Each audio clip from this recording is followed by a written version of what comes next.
Dear students, welcome to IACE. So today's our discussion, Constable Grant Test number 9, Mathematics explanation.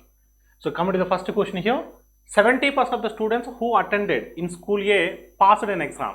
School B was attended by 20% more students than school A and passed 50% more than those who passed in school A. What is the percentage of students who attended school B?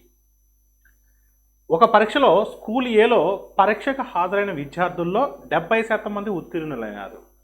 School below A school కంటే 20% మంది ఎక్కువ మంది విద్యార్థులు హాజరయ్యారు. ఏ స్కూల్లో ఉత్తీర్ణులైన వారి కంటే 50% అధికంగా ఉత్తీర్ణులైనారు. అయితే స్కూల్ బిలో హాజరైనటువంటి విద్యార్థుల్లో ఉత్తీర్ణులైనటువంటి విద్యార్థుల శాతం ఎంత? సో ఫస్ట్ ఆఫ్ ఆల్ ఇక్కడ ఇచ్చినటువంటి మన కీవర్డ్ ఏంటంటే స్కూల్ ఏలో 70% ఆఫ్ ద స్టూడెంట్స్ అనే వాళ్ళు క్వాలిఫై అయ్యారు. అంటే సింపుల్గా నేను రాయొచ్చా 70% అంటే ఇది స్కూల్ ఏ అనుకుందాం. 70% అంటే 70/100 రాయొచ్చా? 70/100 రాయొచ్చు కదా. అంటే అవుట్ ఆఫ్ 100 70% అంటే 70/100 అవుట్ ఆఫ్ 100 పర్సన్స్ అంటే out of 100 persons 100 students 70 students are passed. అంటే వీళ్ళు ఎవరండి? హాజరైన వాళ్ళు, అప్పీర్ అయిన వాళ్ళు, ఎగ్జామ్ అటెండ్ చేసిన వాళ్ళు. So number of students attempt number of students attempt ఇది అటెంప్ట్ చేసిన వాళ్ళు.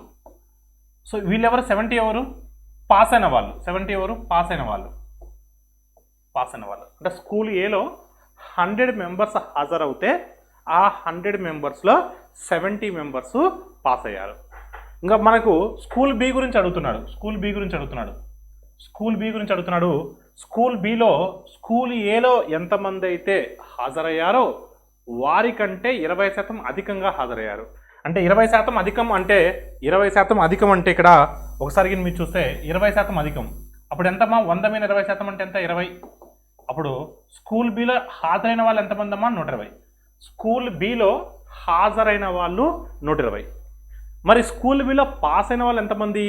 స్కూల్ ఏలో ఎంతమంది అయితే పాస్ అయ్యారో వాళ్ళకన్నా 50% ఎక్కువ. సో వాళ్ళకన్నా 50% ఎక్కువ. స్కూల్ ఏలో ఎంతమంది పాస్ అయ్యారు? 70 పర్సన్స్ పాస్ అయ్యారు. వాళ్ళకన్నా 50% ఎక్కువ. 70లో 50% అంటే ఎంతమ్మా? 35. సో 35 ఎక్స్ట్రా అంటే ఎంత అవుతుందండి? 105. ఎంత అవుతుందండి? 105. 105/120. అంటే స్కూల్ బిలో 120 స్టూడెంట్స్ అటెంప్ట్ చేస్తే ఎగ్జాము, వాళ్ళలో పాస్ అయిన వాళ్ళు 105. ఇప్పుడు మనం 105/120 ఏ టేబుల్లో క్యాన్సిల్ అవుతుందంటే 15 టేబుల్లో క్యాన్సిల్ అవుతుంది. సార్ మీకు ఎలా తెలుసు సార్? 15 టేబుల్లో డైరెక్ట్గా చెప్తున్నారు. సో 105కి 120కి డిఫరెన్స్ 15. ఖచ్చితంగా 15 టేబుల్లో క్యాన్సిల్ అవుతుంది. So 15 7s are 15 8s are 15 7s are 15 8s are అంటే 7/8. So we know very well 1/8 అంటే 12.5%. మీకు మైండ్ క్యాలిక్యులేషన్లో చెప్పున్నాను. 1/8 అంటే 12.5, మరి 7/8 అంటే so 87.5%. So your answer is what? 87.5. So 1/8 అంటే ఎంత అండి? 12.5.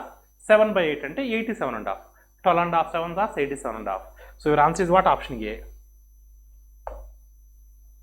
Rubina wants to donate 16% of her monthly salary to a charity.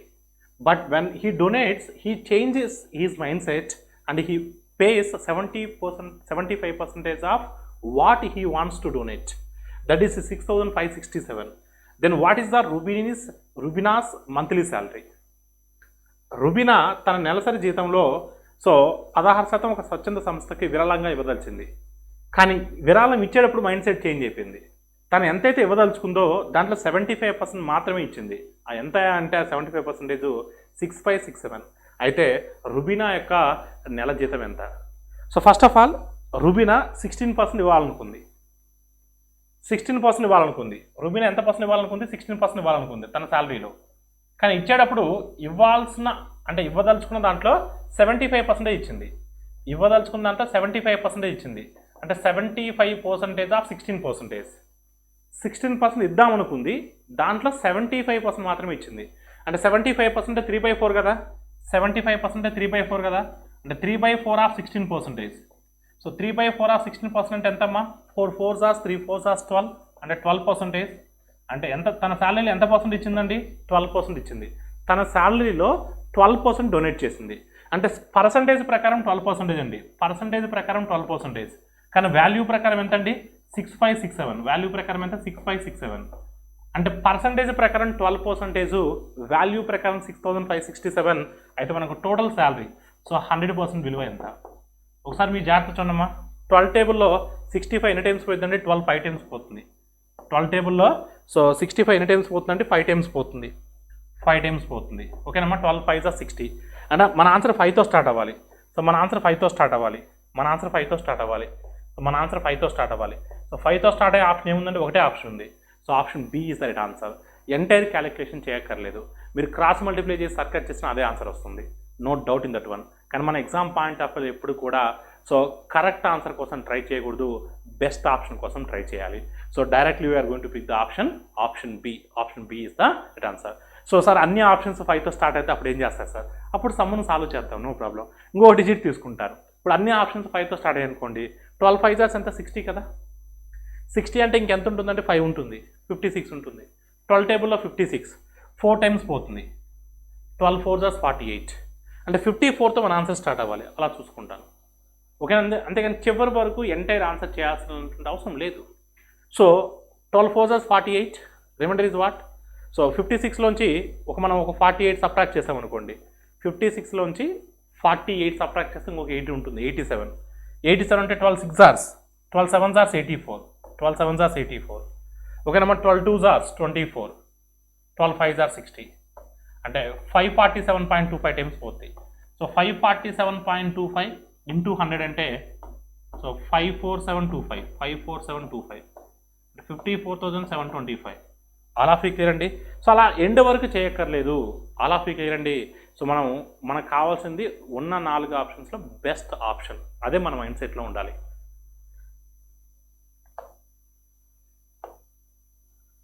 Next question, what is the digit of the అంటే what is the unit digit అండి? What is the unit digit of the 31 to the power of 197, 25 to the power of 303, 50 to the power of 55 and -46 to the power of 67. ఒకసారి మీరు జాగ్రత్తగా చూస్తే ఇక్కడ unit digit 1లో స్థానము. So మీకు already cyclicity గురించి చెప్పున్నాను, 1లో స్థానం గురించి మీకు ఆల్రెడీ నెంబర్ సిస్టంలో చెప్పున్నాను. సో 1కి పవర్లో ఏమున్నా మనకు 1 వస్తుంది, 5కి పవర్లో ఏమున్నా మనకు 5 వస్తుంది, 0కి పవర్లో ఏమున్నా 0 వస్తుంది, 6కి పవర్లో ఏమున్నా 6 వస్తుంది. మీకు చాలా క్లియర్గా సైక్లిసిటీ గురించి చెప్పున్నాను నెంబర్ సిస్టమ్ చెప్పినప్పుడు. 1కి పవర్లో ఎంత ఉన్నా 1 వస్తుంది, 5కి పవర్లో ఏమున్నా 5 వస్తుంది, 0కి పవర్లో ఏమున్నా 1 వస్తుంది అంటే 0 వస్తుంది, 6కి పవర్లో ఏమున్నా 6 వస్తుంది. ఇప్పుడు మీరు చూడండి 1 + 5 అంటే 6, -6 0 అంటే మనకు 1లో స్థానంలో ఏం రావచ్చు అంటే 0 రావచ్చు. అంటే దీని అంతా కూడా మనం సింప్లిఫై చేస్తే మనకు 1లో స్థానంలో వచ్చేటువంటి సో అంకె ఎందగా అంటే 0. ఆల్ ఆఫ్ క్లియర్ అండి. So option A is the right answer. So Mr. Rao invested money in 2 schemes, A and B, which paid compound interest at annual interest 8%, 9% respectively. The total investment in them, so 27,000. The total interest on for 2 years ET is 4818.30. Then what is the investment made by Mr. Rao in scheme A?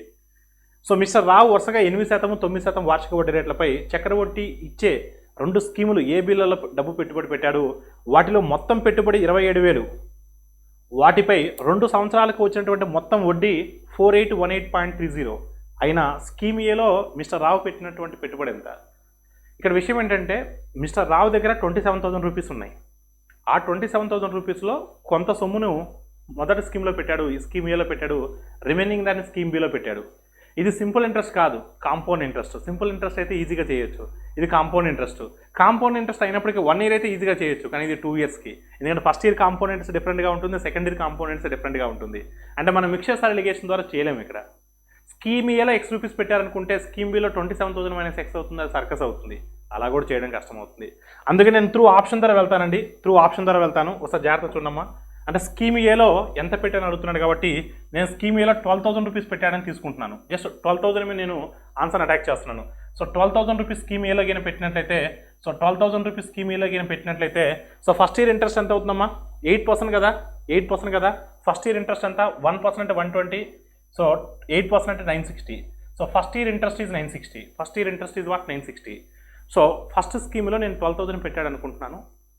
So 8% of 12,000, that is 960. First year compound interest is 960. What about second year compound interest? Second year compound interest అంటే 960 plus 8% of 960. 8% of 960. ఓకేనండి, 8% of 960 interest on interest ఎంత వస్తుందండి? 960 plus 8% అంటే ఎంత వస్తుందమ్మా? 10% 96. ఓకేనమ్మా? లేదంటే 8తో multiply చేయండి.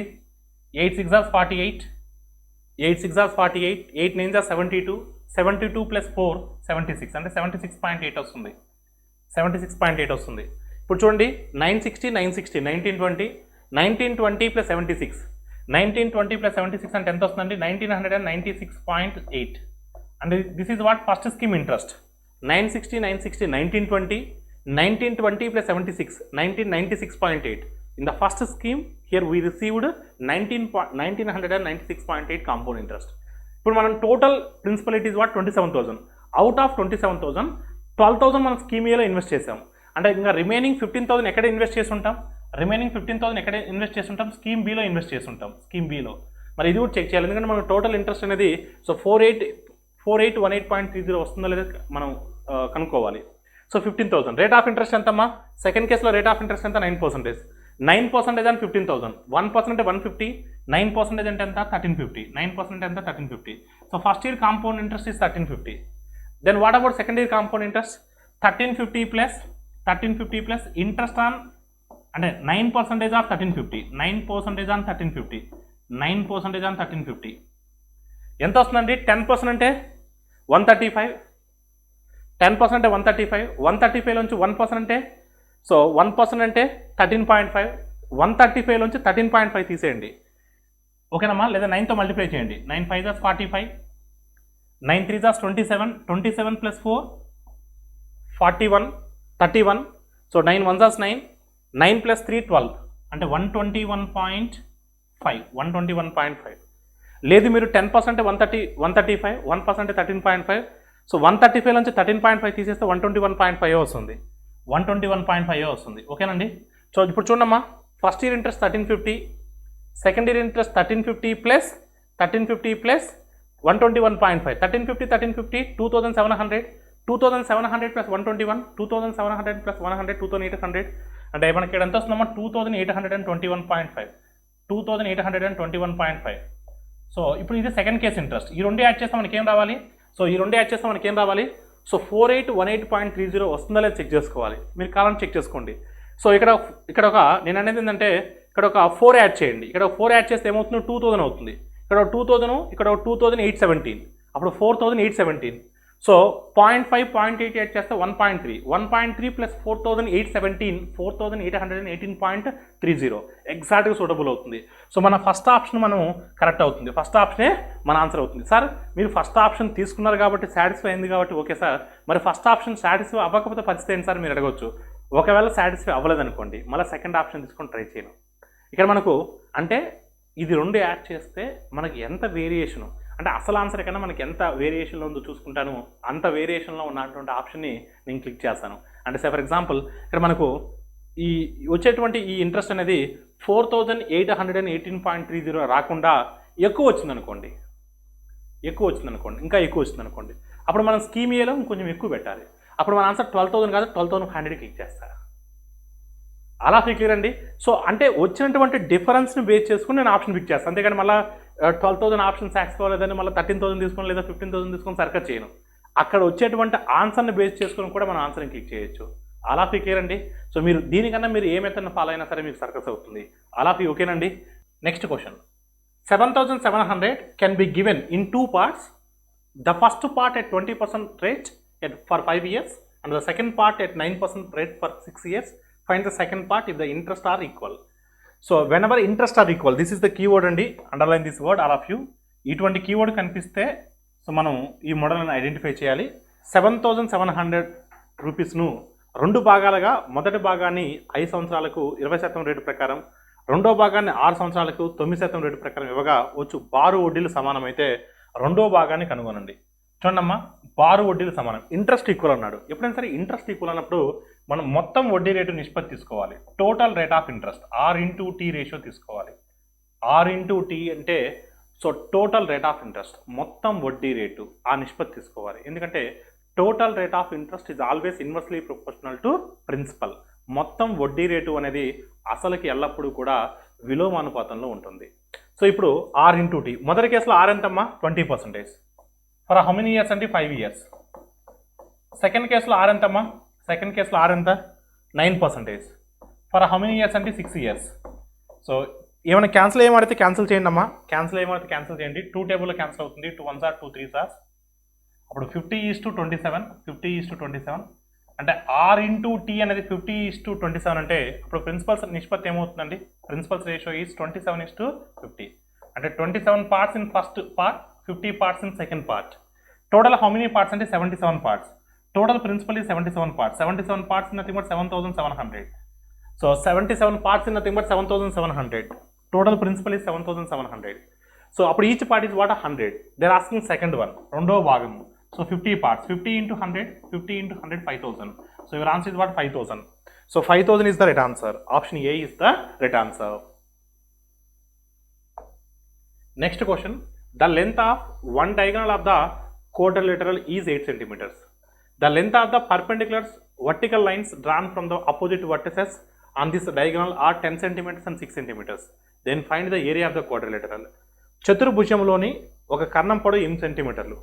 ఈ కర్ణం మీదకి ఎదుటి శీర్షాల నుండి గీసినటువంటి లంబరేఖల పొడవులు 10 సెంటీమీటర్లు, 6 సెంటీమీటర్లు అయితే చతుర్భుజం యొక్క వైశాల్యం ఎంత?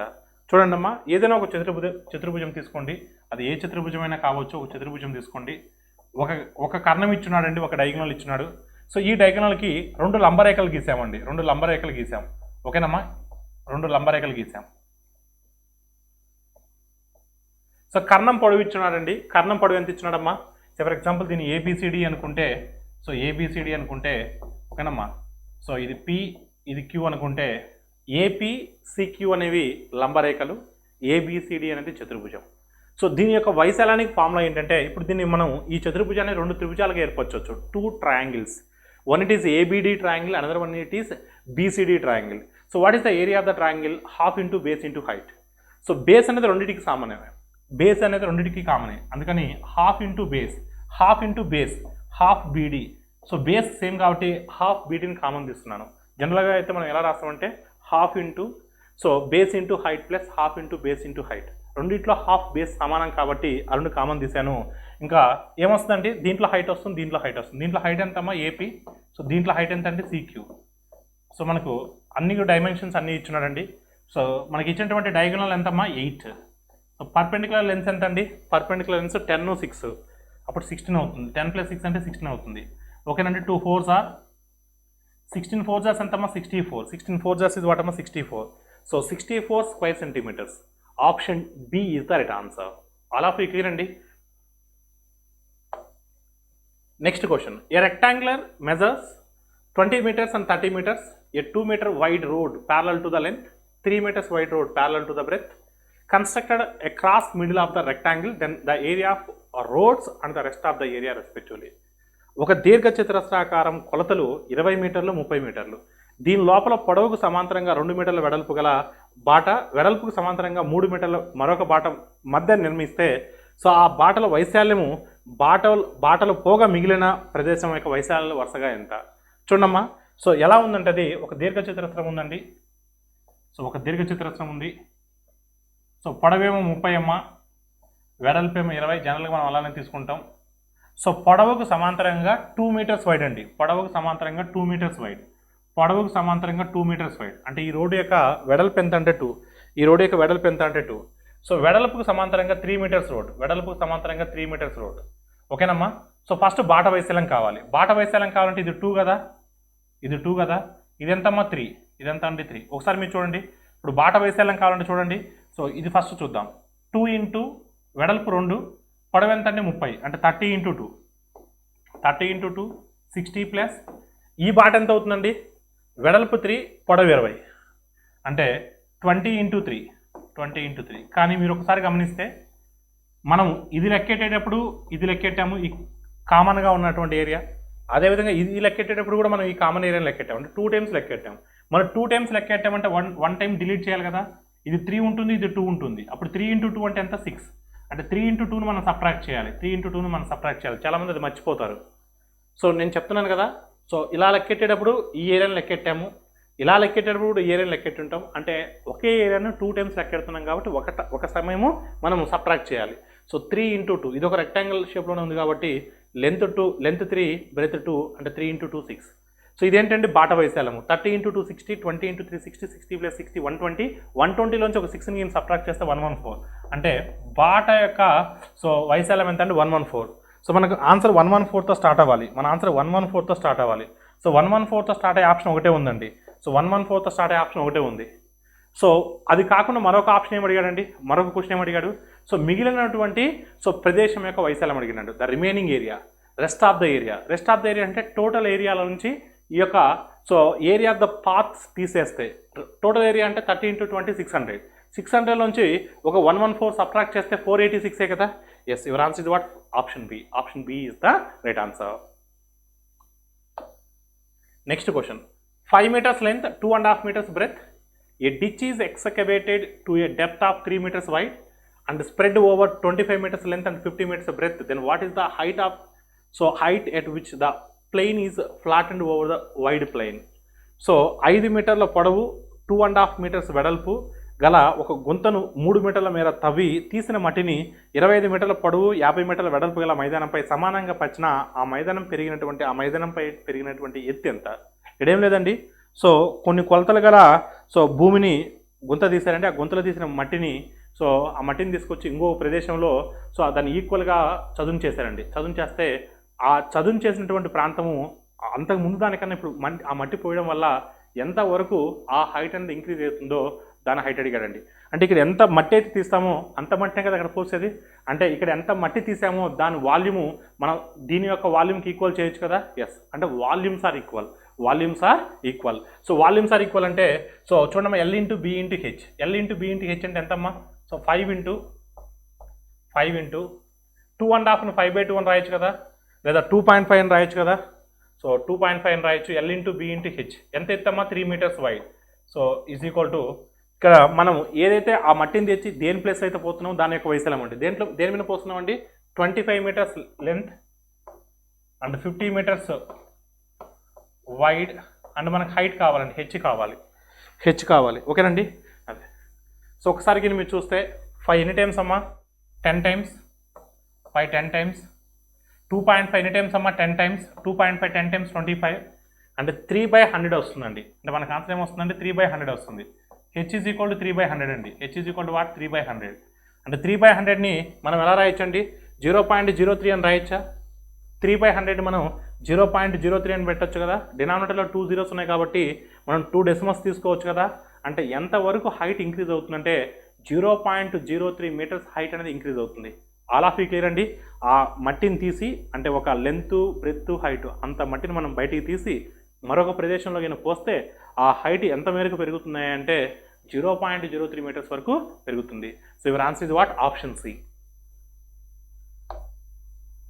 Next question. 21 centimeters, 9 centimeters and 8 centimeters. A cuboidal rod with these dimensions is cut into a cube of 3 centimeters height. Then how many cubes are formed? 21 సెంటీమీటర్లు, 9 సెంటీమీటర్లు, 8 సెంటీమీటర్లు ఈ కొలతలు గల దీర్ఘ ఘనాకారం యొక్క కర్ర దొంగను సో 3 సెంటీమీటర్ల భుజము గల సమఘనములుగా కత్తిరిస్తే ఎన్ని సమఘనములు వస్తాయి? సో ఎన్ని, నెంబర్ ఆఫ్, హౌ మెనీ అని క్వశ్చన్ అడిగినప్పుడు, ఎన్ని అని క్వశ్చన్ అడిగినప్పుడు n is equal to so volume of the big figure by so volume of the small figure. మీకు ఆల్రెడీ క్లియర్గా ప్రీవియస్ ఎక్స్ప్లెనేషన్లో కూడా చెప్పున్నాను. వాల్యూమ్ ఆఫ్ బిగ్ ఫిగర్ అంటే ఇక్కడ క్యూబాయిడ్ అనేది బిగ్ ఫిగర్ అవుతుంది. So volume of the small figure, ఇక్కడ స్మాల్ ఫిగర్ ఏమవుతుందండి? సో క్యూబ్ అవుతుంది. క్యూబ్ అవుతుంది. అంటే పెద్ద చిత్రం యొక్క ఘనపరిమాణం బై చిన్న చిత్రం యొక్క ఘనపరిమాణం. ఇక్కడ పెద్ద చిత్రము అంటే దీర్ఘఘనము, చిన్న చిత్రము అంటే సో ఘనము. ఓకేనండి. So volume of big figure అంటే L × B × H. క్యూబాయిడ్ కదా, L × B × H. So 21 so 9 × 8 by volume of the small figure. So ఘనం యొక్క కొలతలు ఎంతమ్మా? 3 సెంటీమీటర్లు. సో 3 × 3 ఓకేనండి. A × A. చూడండి అమ్మా ఒకసారి క్యాన్సిల్ చేయండి. 9కి 9 క్యాన్సిల్ అవుతుంది అంతే కదా. 3 3s 9, 9కి 9 క్యాన్సిల్ అవుతుంది. 3 1s 3 7s 7 8s is what అమ్మా? 56. అంటే ఆ పెద్ద చిత్రం నుంచి మనం ఎన్ని చిన్న చిత్రాలను మనం ఏర్పరచవచ్చండి? 56. So your answer is what? Option A. Option A is the right answer. A takes 50% more time than B to complete the task. How many days will B complete the task if the two of them complete the task together in 18 days. ఒక పనిని పూర్తి చేయుటకు A B కంటే 50% ఎక్కువ సమయం తీసుకుంటాడు. ఇద్దరు కలిసి ఆ పనిని 18 రోజుల్లో పూర్తి చేసిన బి ఒక్కడ ఆ పనిని ఎన్ని రోజుల్లో పూర్తి చేయగలడు. చూడమ్మా, ఇక్కడ ఒక పనిని పూర్తి చేయుటకు ఏ బి కంటే 50% ఎక్కువ, అంటే ఏ సమయం అనేది బి మీద ఆధారపడుతుంది కాబట్టి సో బి సమయాన్ని 100% అనుకుంటున్నాను. అంటే B time is what 100%, then A's time is what 150%. అంటే times are in the ratio 150:100, అంటే 3:2. సో 3:2 అంటే సో అది అనేది ఏంటి, టైమ్స్ రేషియో. అప్పుడు ఎఫిషియన్సీ రేషియో ఏమవుతుంది, సామర్థ్యాల నిష్పత్తి ఏమవుతుంది, 2:3 అవుతుంది. అంటే ఏస్ 1 day వర్క్ ఈజ్ 2 units, బీస్ 1 day work is 3 units. Together 1 day work is what 5 units. అంటే 1 dayకి 5 units చేస్తే ఇద్దరు కలిస్తే 18 days పడుతుంది. 1 dayలో ఇద్దరు కలిసి 5 units చేయగలరు. 18 days చేశారంటే 18 × 5 90, అంటే టోటల్ వర్క్ ఈజ్ 90 units. ఆ 90 unitsని అడిగింది ఎవరు, బి రోజుకి ఎన్ని చేయగలరు, 3 చేయగలరు. సో డైలీ 3 చేయగలరు, total 90. Therefore it will take how many days అంటే 30 days. So your answer is what option ఏ. అలా డైరెక్ట్గా ఆన్సర్ అటాక్ చేయొచ్చు. ఎవరు కూడా కంగారు పడద్దండి. మరొకసారి చెప్తున్నాను చూడమ్మా, ఏ యొక్క సమయం అనేది బి యొక్క సమయం మీద ఆధారపడిందండి. So B's time I don't know, so B's time I assume as 100%. Therefore A's time is 50% more than B. A's time is what 50% more than B. This is times ratio, కాలాల నిష్పత్తి.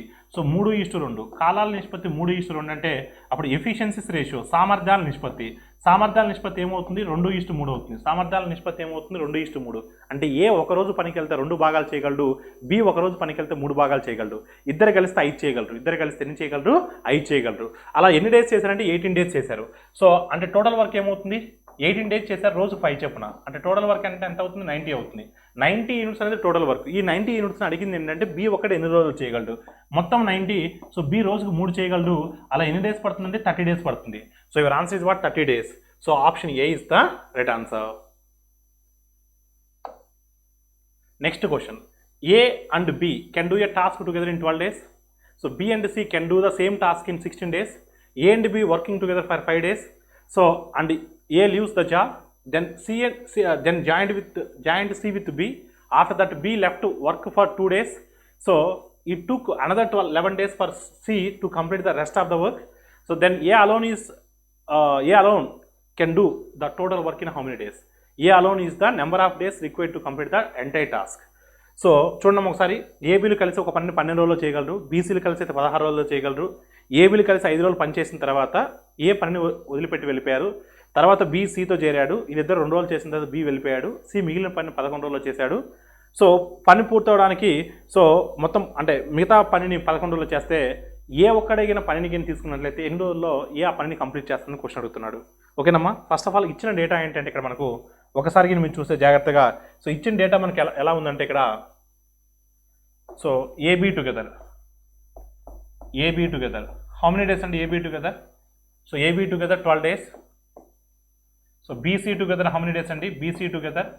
So BC together 16 days. First of all we need to find out total work. Total work is nothing but LCM. సో ఇట్ గోస్ 4 table maximum. Smallest number goes how many times అంటే 3 times. So 3 times 4 3s are 12, 3 16 times 48. LCM is what 48. So 12 4s are 48, 16 3s are 48. 12 4s are 48, 16 3s are 48. ఓకేనమ్మా, అంటే AB together 1 day work is 4 units, BC 1 day work is 3 units. ఎవరెవరు work చేస్తారంటే ఏబీలు కలిసి 5 రోజులు చేశారు. ఏబీలు కలిసి 5 రోజులు చేశారు. అంటే ఏబీలు కలిసి 5 రోజులు చేశారంటే సో రోజుకి ఎన్ని యూనిట్స్ చేయగలరమ్మా, 5 units చేయగలరు, 4 units చేయగలరు. 5 days చేశారంటే 5 × 4 20, 5 × 4 20. నెక్స్ట్ ఏ పనిని వదిలిపెట్టి వెళ్ళిపోయాడు, ఏ లెఫ్ట్ ద వర్క్. తర్వాత బి సితో చేరాడు, తర్వాత 2 రోజులు పని చేశారు, పని చేసిన తర్వాత బి వెళ్ళిపోయాడు. అంటే బీసీలు ఎన్ని డేస్ చేసినట్టు, బీసీతో కలిసిన తర్వాత 2 days చేశారు. అంటే 2 days వర్క్ అంటే 1 day work is so 3, 2 days work is 6. Remaining work C చేశాడు. సి ఎన్ని డేస్ చేశారమ్మా, సి 11 days చేశాడు. So is equal to total work is what అమ్మా 48. Total work is what 48. అంటే ఒకసారి మీరు చూస్తే 5 4s are 20, 2 3s are 6, 6 plus 20 26. If you subtract 26 from 48, that is 22. C's 11 days work is 22. C's 11 days work is 22. Then C's 1 day work is what 2. C's 1 day work is what 2. అంటే C ఒక రోజులో 2 units చేయగలడు. C ఒక్కడే అయితే so 1 dayలో 2 units చేయగలడు. ఒకసారి మీరు జాగ్రత్తగా గమనిస్తే సి 1 dayలో 2 units చేయగలడు. అంటే సి కాంట్రిబ్యూషన్ ఎంత 2 ఇక్కడ, అంటే సి కాంట్రిబ్యూషన్ 2 అవుతే బి ప్లస్ సి కలిసి 3 units కదా, బి ప్లస్ సి కలిసి 1 dayలో 3 units చేయగలరు కదా. మరి సి కాంట్రిబ్యూషన్ 2 అయితే బి కాంట్రిబ్యూషన్ ఎంత అవుతుంది? 1 అవుతుంది. సో బీస్ కాంట్రిబ్యూషన్ ఏమవుతుందంటే 1 అవుతుంది, అంతే కదా. సి కాంట్రిబ్యూషన్ 2 అయితే బి కాంట్రిబ్యూషన్ 1 కదా. ఇప్పుడు చూడండి, బి కాంట్రిబ్యూషన్ 1 అవుతే ఏబీలు కలిసి 4 యూనిట్స్ కదా, ఏబీలు కలిసి 4 యూనిట్స్ కదా. అప్పుడు ఏ కాంట్రిబ్యూషన్ ఏమవుతుందంటే 3 అవుతుంది, ఏ కాంట్రిబ్యూషన్ ఏమవుతుంది? 3 అవుతుంది, అంతే కదా. బి కాంట్రిబ్యూషన్ 1 అయినప్పుడు ఏ కాంట్రిబ్యూషన్ 3 అవుతుంది. అంటే ఏ పర్ డేకి 3 యూనిట్స్ చేయగలడు, ఏ పర్ డేకి 3 యూనిట్స్ చేయగలడు. మరి టోటల్ వర్క్ ఏ మాత్రమే చేసినట్లయితే, టోటల్ వర్క్ అంటే 48, టోటల్ వర్క్ ఏ మాత్రమే చేసినట్లయితే ఎన్ని డేస్ పడుతుంది అంటే 16 డేస్ పడుతుంది. So A alone finish the whole work in 16 days. Option D is the right answer. Next question. Pipes A and B fill a tank in 5 hours and 20 hours respectively. It took an additional 30 minutes to fill the tank due to the leak is in the bottom. So when the 2 pipes were left open, so how long does it take the leakage to empty the tank when it is full? So A B అనే పైపులు ఒక తొట్టెను వరుసగా 5 మరియు 20 గంటల నింపును. 2 పైపులను తెరిచినప్పుడు తొట్టెకి ఉన్న రంధ్రం కారణంగా తొట్టె నిండుడికి 30 నిమిషాల కాలం అదనంగా తీసుకుంది. తొట్టె నిండుగా ఉన్నప్పుడు సో దాన్ని ఖాళీ చేయడంకు రంధ్రముకు పట్టేటువంటి సమయం ఎంత? సో మీకు క్లియర్గా చెప్పాను. సో మనకి ఇక్కడ లీకేజ్ అంటే లీకేజ్ని మనం ఒక పైపుగా కన్సిడర్ చేస్తాం. సో రంధ్రమును ఒక పైపుగా కన్సిడర్ చేస్తాం, అది ఖాళీ చేసే పైపుగా కన్సిడర్ చేస్తాం. ఇక్కడ చూడండమ్మా, ఇక్కడ మీకు చూపిస్తాను చూడండి క్లారిటీగా. సో ఇది ఒక తొట్టె అనుకుందాం అనుకోండి, ఇది ఒక ట్యాంక్ అనుకుందాం. సో ఈ ట్యాంక్కి 2 ఫిల్లింగ్ పైప్స్ ఉన్నాయండి, ఒకటి ఏ ఉంది, ఒకటి బి ఉందండి. So this is A pipe and this is B pipe. So A pipe అయితే 15 మినిట్స్ ఎన్నేమో 5 అవర్స్లో నింపుతుంది, బి పైప్ అయితే 20 అవర్స్లో నింపుతుంది. అలా ఫీ క్లియర్ అండి. అదే సో దీనికి ఒక రంధ్రం ఉండడం వల్ల ఏమైందంటే, సో రంధ్రం ఉండడం వల్ల నేను ఇక్కడ ఏం చేస్తున్నానంటే చూడమ్మా, ఈ 2 ఫిల్లింగ్ పైప్సే కదా, ఈ 2 పైప్స్ను ఒక పైప్గా కన్సిడర్ చేయొచ్చా? ఈ 2 పైప్స్ను ఒక పైప్గా కన్సిడర్ చేయొచ్చా? ఇలా చూడమ్మా, ఈ 2 పైప్స్ను ఒకే పైప్గా కన్సిడర్ చేస్తున్నాను చూడండి. ఆ 2 చిన్న పైపును ఒకే పైప్గా కన్సిడర్ చేస్తున్నాను. ఒకే పైప్గా కన్సిడర్ చేయాలి అంటే ఏబీ టుగెదర్ తీసుకోవాలి. అంటే ఏబీ టుగెదర్ కలిసి 1 పైప్. సో ఏబీ టుగెదర్ అంటే ఎంతమ్మా? XY by X plus Y అంటే 5 into 20 by 5 plus 25 X into Y by X plus Y. రెండింటిని ఈ 2 చిన్న పైపుల్ని ఒక పెద్ద పైపుగా తీసుకుంటున్నాను, ఓకేనమ్మా, ఒక పెద్ద పైపుగా తీసుకుంటున్నాను. ఈ 2 చిన్న పైపుల్ని ఒక పెద్ద పైపుగా తీసుకుంటున్నాను. అలా క్లియర్ అండి. సో మరి ఈ పెద్ద పైపు ఎన్ని గంటలు నింపుతుంది? ఏబీలు కలిసి ఎంత సమయం అయితే నింపుతాయో అంత సమయం పడుతుంది. 5 into 20 అంటే 100 కదా. సో 5 into 20 అంటే 100 కదా. 5 plus 20 అంటే 25. సో 100 by 25, 100 by 25 అంటే 4. అంటే ఈ పైపును సమ్ సి పైప్ అనుకుందాం, ఎన్ని అవర్స్ పడుతుందండి? 4 అవర్స్ పడుతుంది. అంటే సి పైప్ మాత్రమే ఉన్నట్లయితే 4 అవర్స్ పడుతుంది. ఇప్పుడు మనకు ఈ సి పైప్ అలానే ఉందండి, చూడండి ఈ సి పైప్ అలానే ఉంది. సి పైప్ ఎన్ని అవర్స్ అమ్మా? 4 అవర్స్. ఈ సి పైప్ ఎన్ని అవర్స్ అండి? 4 అవర్స్. డి అనే రంధ్రము, డి అనే లీకేజ్ని కూడా మనం ఒక పైప్గా కన్సిడర్ చేస్తాం, కానీ దాన్ని మనం సో ఎంటీ చేసేటువంటి పైప్గా కన్సిడర్ చేస్తాం. ఈ 2 అంటే రంధ్రం ఉండడం వల్ల so it will take 4 and ఒక హాఫ్ అన్ అవర్ ఎక్స్ట్రా పట్టింది. అంటే దాని మీనింగ్ ఏంటంటే ఇక్కడ సి అలోన్ తెలుసు మనకు, కానీ C plus D together it will take how many hours అంటే 4.5 hours. సి మాత్రమే ఉంటే ఎన్ని అవర్స్ అండి? సి మాత్రమే ఉంటే ఎన్ని అవర్స్ అమ్మా? 4 hours. సి మాత్రమే ఉంటే ఎన్ని అవర్స్ అంటే 4 hours. కానీ రంధ్రం ఉండడం వల్ల హాఫ్ అన్ అవర్ ఎక్స్ట్రా పట్టింది, అంటే 4.5. అడిగిన క్వశ్చన్ ఏంటంటే డి మాత్రమే ఉన్నట్లయితే, లీకేజ్ మాత్రమే ఉన్నట్లయితే ఎన్ని అవర్స్ పడుతుంది?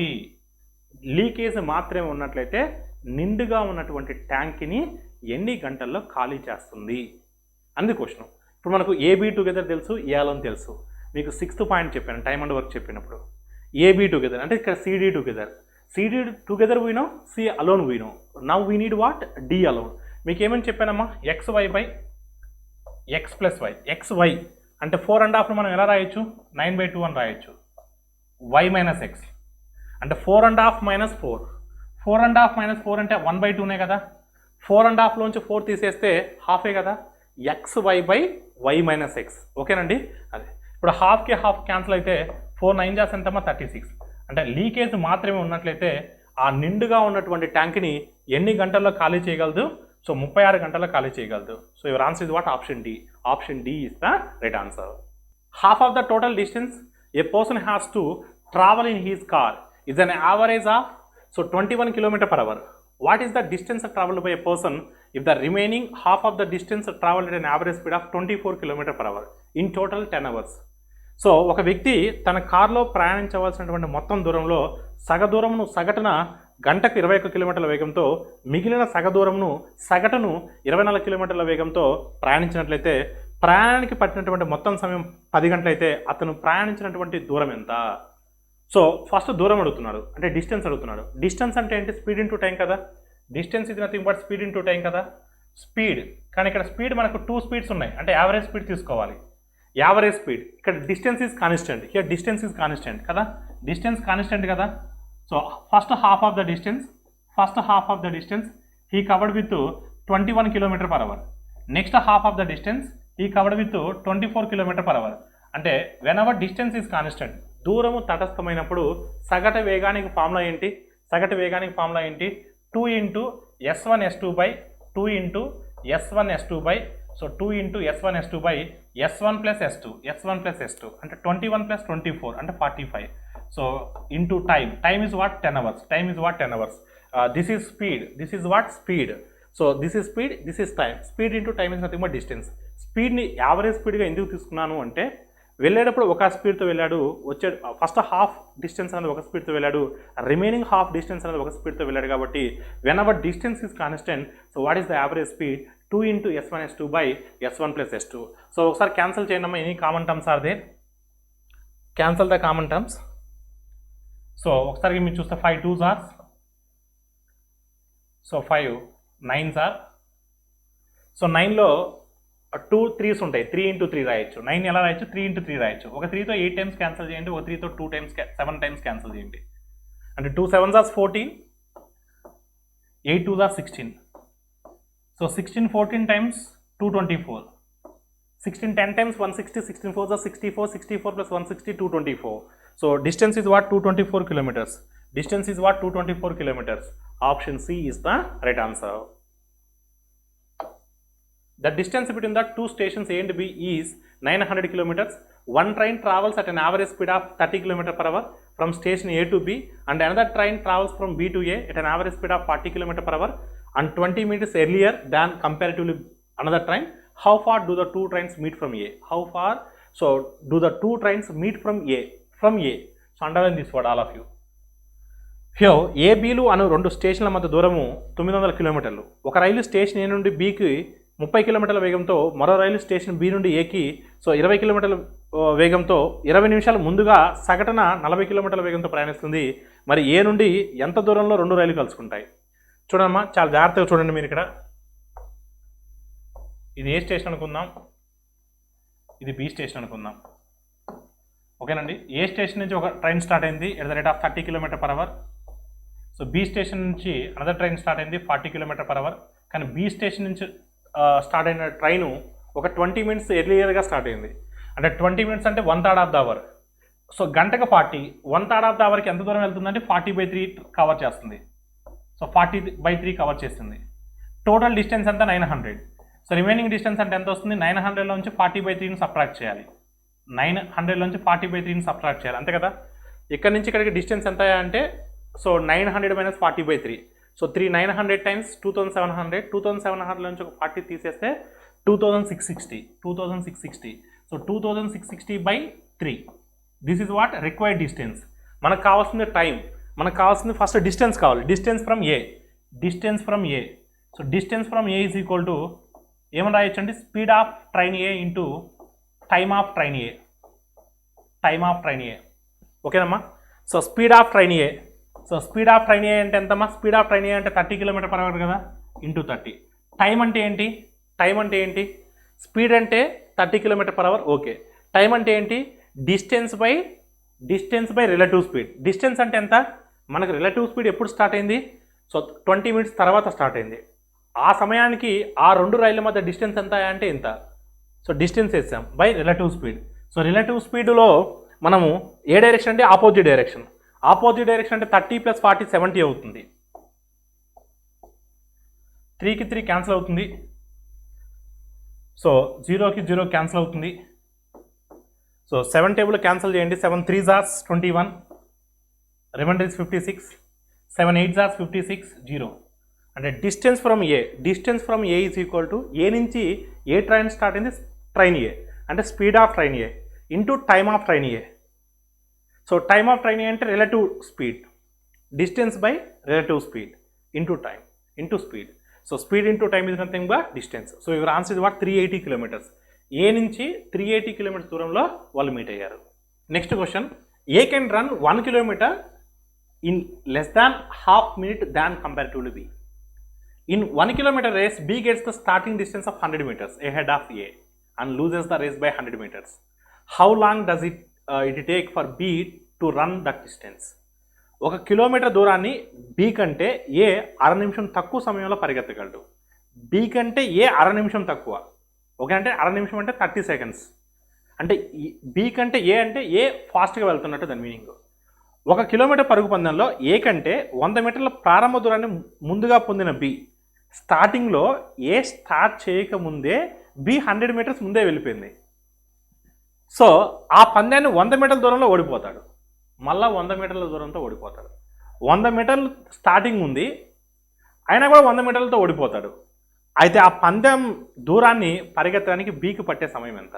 ఒకసారి మీరు చూడండి అమ్మా. 1 కిలోమీటర్ రన్నింగ్ రేస్ అంటే ఇది జాగ్రత్తగా వింటే అర్థమవుతుంది. ఇది 1 కిలోమీటర్ రన్నింగ్ రేస్ అంటే 1000 మీటర్స్. కిలోమీటర్ అంటే ఏంటి? 1000 మీటర్స్. ఓకేనమ్మా. సో ఇక్కడ బి 100 మీటర్ల ముందుగానే ఉన్నాడండి. సో బి అనుకుందాం. బి ఇక్కడ ఉన్నాడు, ఈ పాయింట్ ఆఫ్ ప్లేస్లో ఉన్నాడు. ఏ ఇక్కడ రన్నింగ్ రేస్ స్టార్ట్ చేశాడు. సో ఇప్పుడు రన్నింగ్ అనేది స్టార్ట్ అయింది. చూడమ్మా, స్టార్టింగ్లో సో ఏ ఇక్కడే ఉన్నాడండి, ఏ ఈ పొజిషన్లో ఉన్నాడు. బి 100 మీటర్స్ ఎడ్లో ఉన్నాడు, అంటే ఫార్వర్డ్లో ఉన్నాడు. ఇప్పుడు రన్నింగ్ రేస్ స్టార్ట్ అయింది. ఓకేనండి, అంటే బి 100 మీటర్స్ అడ్వాన్స్లో ఉన్నట్టేగా. కానీ ఎండింగ్కి వచ్చేసరికి ఏ డెస్టినేషన్ రీచ్ అయిపోయాడు, అంటే 1000 మీటర్స్ రీచ్ అయిపోయాడు. ఏ 1000 మీటర్స్ వచ్చేటప్పటికి బి మాత్రం 900 మీటర్స్ వరకే వచ్చింది, అంటే 100 మీటర్స్తో ఓడిపోయాడు బి అనేవాడు. అంటే దాని మీనింగ్ ఏంటి? 100 మీటర్స్ ముందుగా ఉన్నప్పటికీ 100 మీటర్స్తో ఓడిపోయాడు అంటే గ్యాప్ ఎంత? రియల్ గ్యాప్ అంతా 200 మీటర్స్. రియల్ గ్యాప్ ఎంత? 200 మీటర్స్తో ఓడించినట్టు, అంతే కదా. బిని ఏ ఎన్ని మీటర్స్ తేడాతో ఓడించినట్టు? రియల్గా అయితే 200 మీటర్స్తో ఓడించినట్టు. ఎందుకంటే 100 మీటర్స్ అడ్వాన్స్లో ఉన్నప్పటికీ కూడా 100 మీటర్స్తో ఓడగొట్టాడు అంటే 200 మీటర్స్ అడ్వాన్స్లో ఉన్నట్టు. అంటే 200 మీటర్స్ అంటే డిస్టెన్స్ ప్రకారం చెప్పుకున్నప్పుడు 200 మీటర్స్, కానీ టైం ప్రకారం చెప్పుకున్నప్పుడు బి కంటే ఏకి 30 సెకండ్లు తక్కువ సమయం పట్టింది, అర నిమిషం తక్కువ. అంటే సమయం ప్రకారం 30 సెకండ్లు, దూరం ప్రకారం 200 మీటర్స్. అంటే దాని మీనింగు 200 మీటర్స్ దూరాన్ని 30 సెకండ్స్లో వెళ్ళినట్టేగా. బి సో 200 మీటర్లని 30 సెకండ్స్లో వెళ్ళినట్టేగా. అంటే 1000 మీటర్స్ వెళ్ళడానికి ఎంత సమయం పడుతుంది? 1000 మీటర్స్ వెళ్ళడానికి ఎంత సమయం పడుతుంది? 1000 మీటర్స్ వెళ్ళడానికి ఎంత సమయం పడుతుంది? ఆల్ ఆఫ్ యూ క్లియర్ అండి. సో 200 ఎన్ని టైమ్స్ అమ్మా? 200 ఎన్ని టైమ్స్ అండి? So 5 times. So 5 times of 30 అంటే 150. 5 టైమ్స్ ఆఫ్ 30 అంటే 150. అడిగింది ఏంటంటే బీకి మొత్తం దూరాన్ని ప్రయాణించడానికి పట్టే సమయం 150 సెకండ్స్. బీకి 150 సెకండ్స్. ఒకవేళ ఏకి అడిగితే 30 సెకండ్స్ తక్కువ కాబట్టి 120 సెకండ్స్ అవుతుంది. కానీ అడిగింది బీకి పట్టే సమయం కాబట్టి so your answer is what? Option C. A bag contains 2 rupee coins 8, 5 rupee coins 4, 1 rupee coins 3. What is the probability that if a coin is accidentally taken out of the bag, it will become a 2 rupee coin? So ఒక సంచిలో 2 రూపాయల నాణాలు 8 ఉన్నాయి, 5 రూపాయల నాణాలు 4 ఉన్నాయి, 1 రూపాయి నాణాలు 3 కలవు. యాదృచ్ఛికంగా ఒక సంచిలోంచి ఒక నాణెంను బయటికి తీసినట్లయితే అది 2 రూపాయల నాణెం అయ్యేటువంటి సంభావ్యత ఎంత? అసలు ఫస్ట్ ఎన్ని నాణ్యాలు ఉన్నాయి? సో ఇక్కడ 8 ఉన్నాయి, ఇక్కడ 4 ఉన్నాయి, ఇక్కడ 3 ఉన్నాయి. మొత్తం ఎన్ని నాణ్యాలు ఉన్నాయి? సో 15 నాణ్యాలు ఉన్నాయి. సో 15లో నుంచి ఒకదాన్ని తీస్తున్నాను, అంటే 15C1. NS is what? 15C1. మనకు ఆ తీసేటువంటి నాణెము అనేది, తీసేటువంటి కాయిన్ అనేది నాకు ఫేవరబుల్గా ఉండాలి అంటే అది ఏం రావాలి? 2 రూపాయల కాయిన్ అయి ఉండాలి. అదేం రాయాలి? 2 రూపీస్ కాయిన్ అవ్వాలి.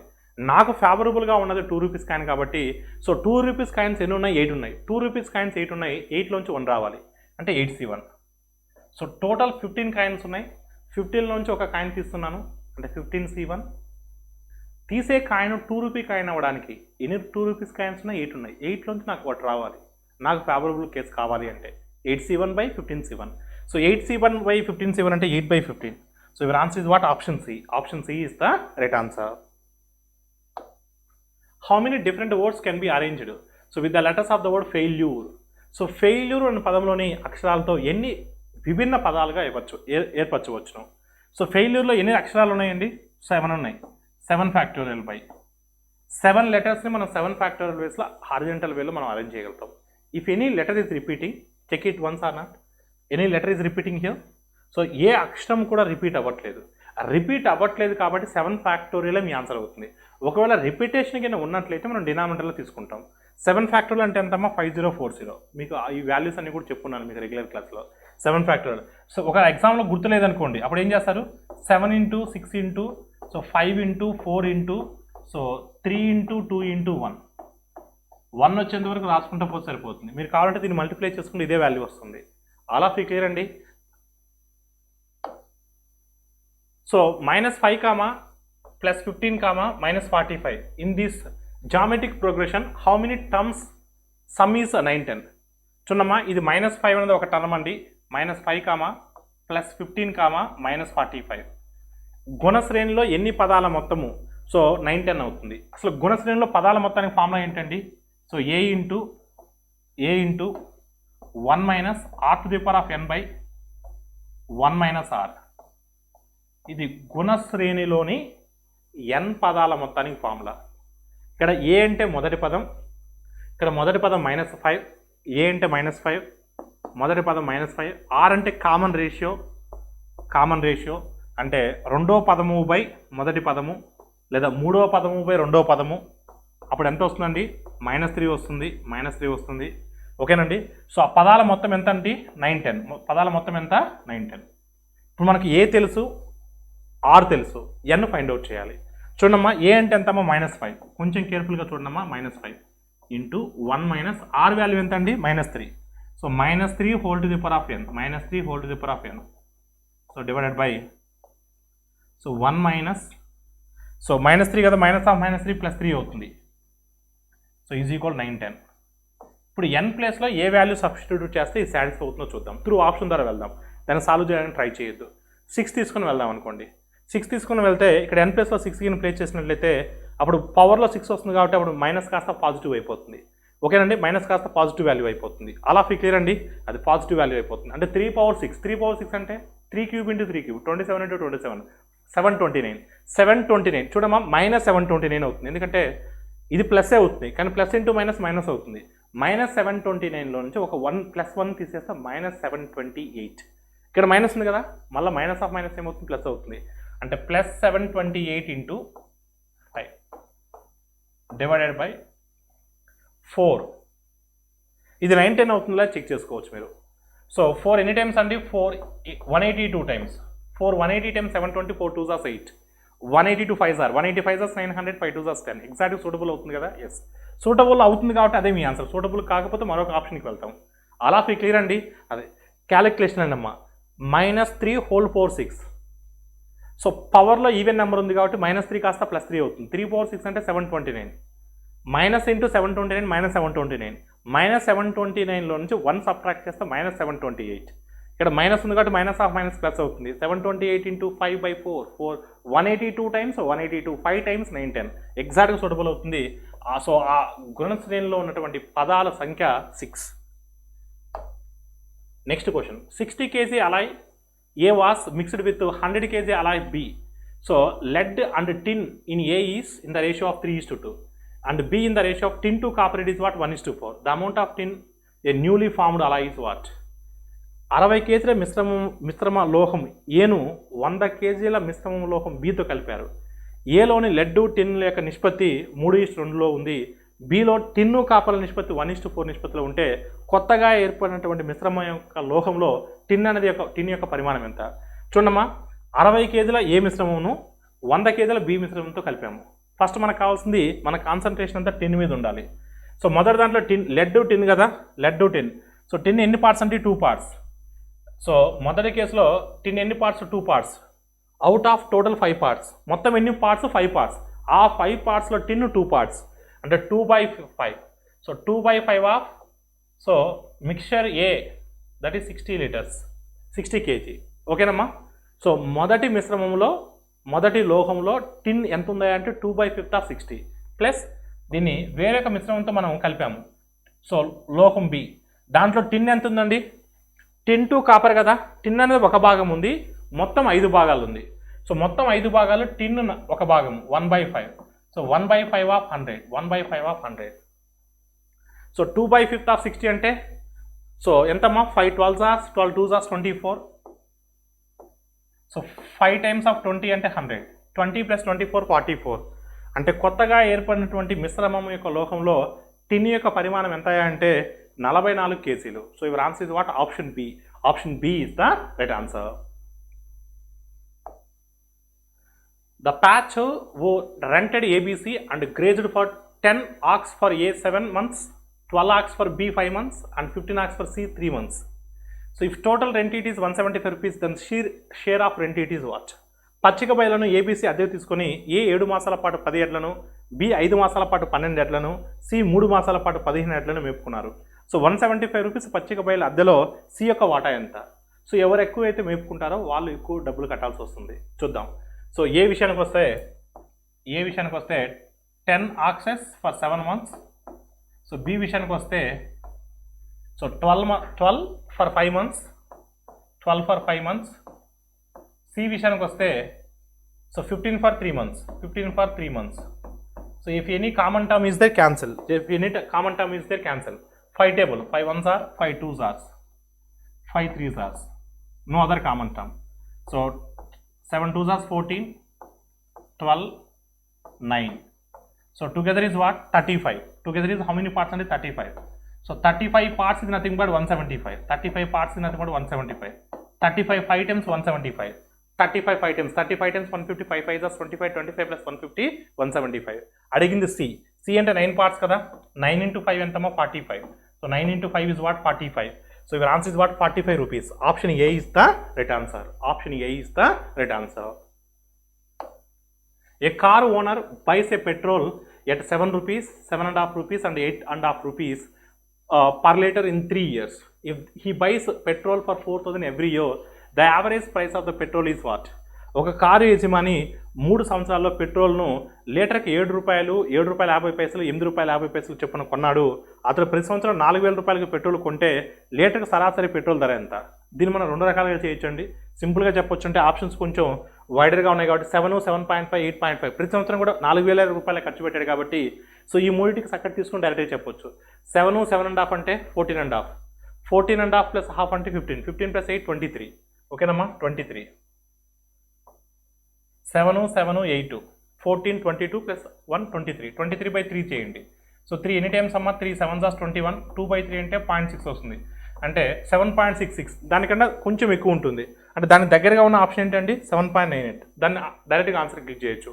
లేదా మీకు ఇంకా యాక్యురేట్గా కావాలి అంటే సో మొదటి సంవత్సరం 4,000 కదా ఖర్చు పెట్టింది, ఆ 4,000కి 7 రూపీస్ లెక్క ఎన్ని లీటర్స్ వచ్చాయి క్యాలిక్యులేట్ చేయండి. మళ్ళీ సెకండ్ ఇయర్ 4,000 రూపీస్కి 7.5 రూపీ ప్రకారం ఎన్ని లీటర్స్ వచ్చాయో క్యాలిక్యులేట్ చేయండి. ఓకేనమ్మా?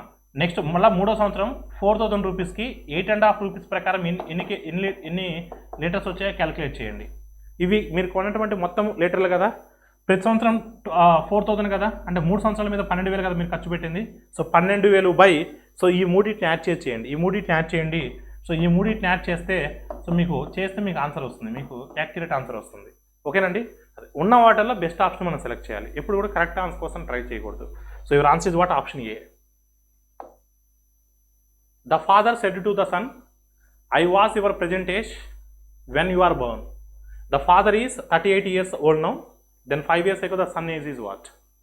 తండ్రి కొడుకుతో ఇలా చెప్తున్నాడు, నువ్వు పుట్టినప్పుడు నాకు నీ ప్రస్తుత వయసు అంత వయసు ఉండేది.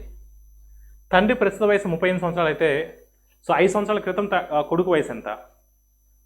తండ్రి కొడుకుతో ఏం చెప్తున్నాడంటే, నువ్వు పుట్టినప్పుడు నా వయసు ఎంత అంటే ఇప్పుడు నీ వయసు ఎంత ఉందో అంత ఉందని చెప్తున్నాడు.